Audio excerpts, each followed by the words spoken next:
የመጀመሪያይቱ የጴጥሮስ መልእክት ምዕራፍ 4 ክርስቶስም በሥጋ ስለኛ መከራ ስለተቀበለ ከእንግዲህ ወዲህ በሥጋ ልትኖሩ በቀረባችሁ ዘመን እንደ እግዚአብሔር ፈቃድ እንጂ እንደ ሰው ምኞት እንዳትኖሩ እናንተ ደግሞ ያን ሐሳብ እንደ ዕቃ ጦር አድርጋችሁ ያዙት። በሥጋ መከራን የተቀበለ ኃጢአትን ትቶልናል።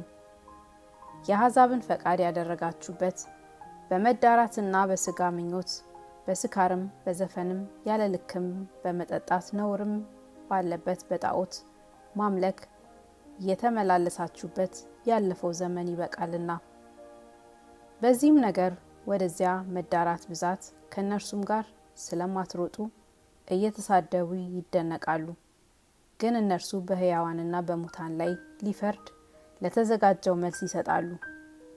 እንደ ሰዎች በሥጋ እንዲፈረድባቸው በመንፈስ ግን እንደ እግዚአብሔር እንዲኖሩ ስለዚህ ምክንያት ወንጌል ለሙታን ደግሞ ተሰብኮላቸው ነበርና።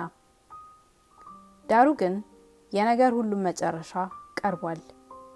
እንግዲህ እንደ ባለ አእምሮ አስቡ፣ ትጸልዩም ዘንድ በመጠን ኑሩ።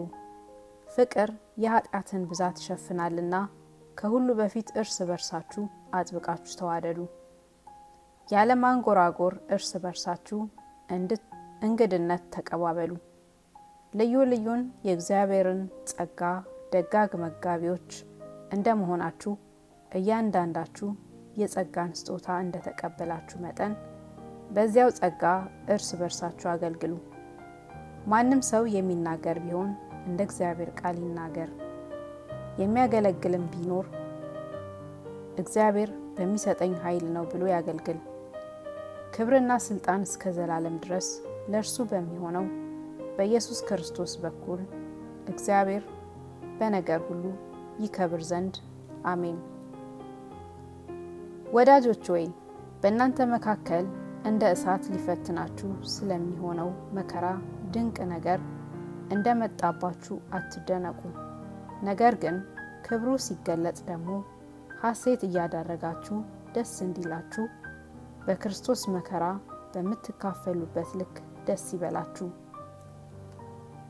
ስለ ክርስቶስ ስም ብትነቀፉ የክብር መንፈስ የእግዚአብሔርም መንፈስ በእናንተ ላይ ያርፋልና ብፁዓን ናችሁ። ከእናንተ ማንም ነፍሰ ገዳይ ወይም ሌባ ወይም ክፉ አድራጊ እንደሚሆን ወይም በሌሎች ጉዳይ እንደሚገባ ሆኖ መከራን አይቀበል።